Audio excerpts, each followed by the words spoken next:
one thing I definitely have to get into here before we go, which is Bob Lazar.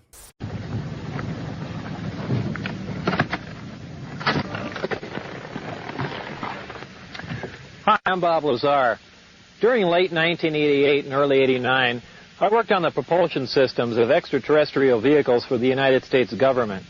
The hardware and technology I was exposed to should be placed in the proper hands of the scientific community, and it is the right of every person on Earth to know that there is physical evidence which proves that there is life elsewhere and that at least one form of that life has been here.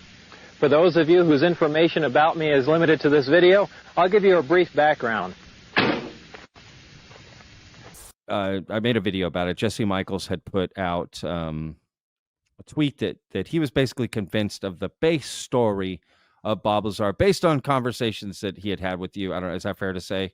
Yeah. Is that roughly what the tweet was, right?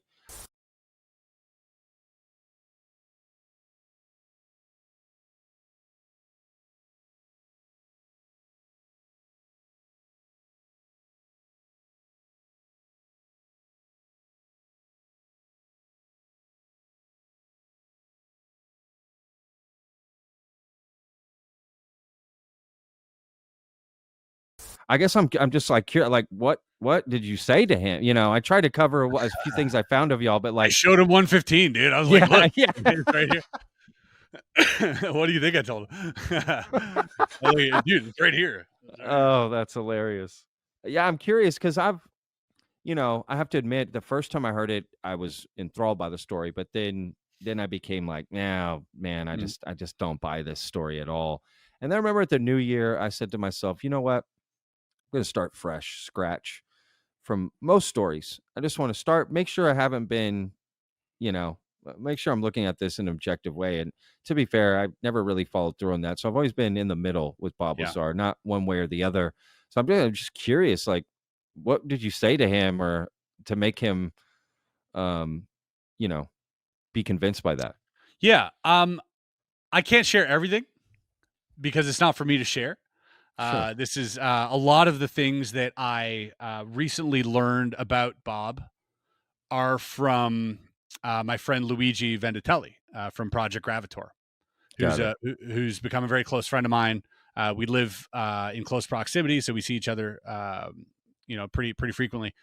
Sure. And through him, I was able to talk to Bob. I was able to see some of the things that he's working on right now for his project. And, although I can't say much, I am allowed to say there are certain pieces of evidence that proves Bob Lazar's story that will come from this project. And that's not just hyping up the project. There are multiple pieces of evidence, some a lot stronger than others. I can say that. Okay. And there's a few defining ones that you see that and you go, holy shit, that's crazy. And it just shifts everything. Wow. And so then knowing that, I have to start addressing at least the fringe theories of the internet. Why would they hire him if he was friends with Lear? Why, all these other things. Why would they hire him knowing he has a criminal record? Why would they?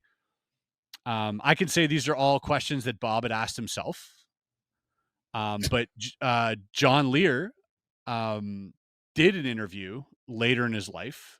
I don't know if you've seen this, but he also speaks about the fact that it was all part of the plan to hire someone like this.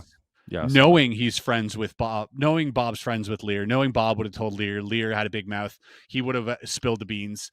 And easy to dismiss, right? Isn't that the theory, right? He's easy to dismiss.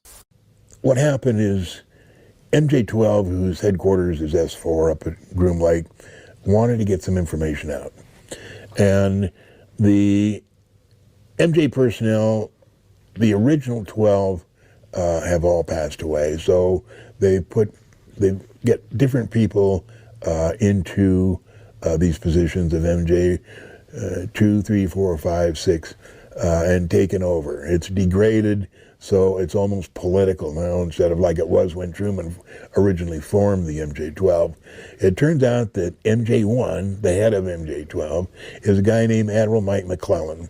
He wanted to get some of the information out because he didn't want to. He thought that some of this information should be out in the public. We don't need to keep all this secrecy. So he decided trying to figure out a way to get it to the public. So he knew that I was a blabbermouth and I would tell anything I knew. They investigated Bob Lazar and they knew that he was a genius, but that he had a background such that they could instantly discredit him. They removed all his records from MIT, from Caltech, so he couldn't prove anything. He'd go back to Cal, no, I don't see any records here. And, well, I was here. Well, no, you weren't.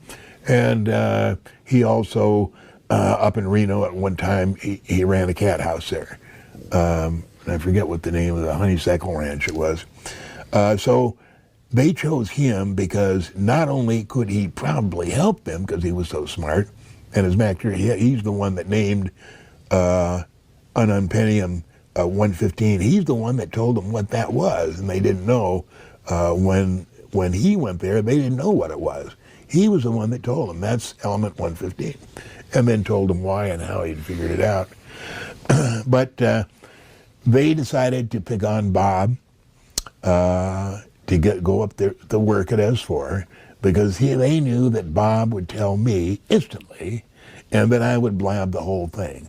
And that was their modus operandi, was to get the information out and gauge what it did to the public, how they accepted it, and then pull back and say, oh, no, it was all a mistake. Bob Lazar is a fraud. He never worked here. He doesn't have any credentials like that. And they could back away and get out of it. So that was what Admiral Mike McClellan came up with, and that's the way they played it. That's why I'm alive today, because Mike McClellan is keeping me alive. When he dies, I'm going to be gone. And I don't think the goal was to dismiss it initially. I think the goal was to test it out to see how people would react, Yeah. and then if necessary, they could dismiss it as a sort of out. And they found it necessary to do that. So for me, that is the most corroborating side of the story that I have that goes with the information that I have about Bob that I have now, right? So I do have to reconcile that somehow as well, because those are really good questions that people ask about Bob, his past, Sure. and all of that. But then there are pieces of evidence like, how did Bob, like they have footage of those crafts. He took Lear out there, you know what I mean? And they filmed that stuff, you know? So there are things that if people want to, they can see plain as day that there's some pretty strong pieces of evidence. And I think that's what makes Bob Lazar's story so compelling, is that we're finding more and more as time goes on that the things that he said look like they're true. And, you know, as much as there are a lot of people out there being like, Bob's a grifter, like, I spoke to Luigi at great lengths about this stuff. And Luigi's got a pretty good sense of people.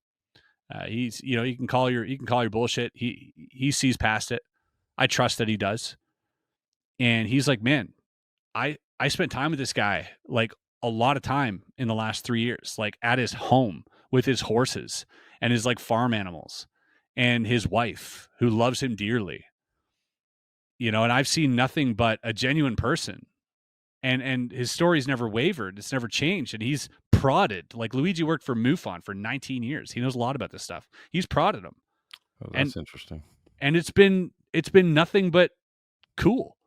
He's just keeps telling. Luigi's whole team also had to do research for the documentary that they're doing. They have to ask some very detailed questions in order to get the story straight, in order to get the layout VR environment built of out, S4 right? Yeah. and the craft. And they were provided those answers, you know, very directly. And sometimes, to Bob's credit, after it was done and they would put him in the environment, he would go, no, sorry, this isn't right. Which is a weird move if you're not telling the truth. You know, if I wasn't telling the truth, I'd be like, this looks great.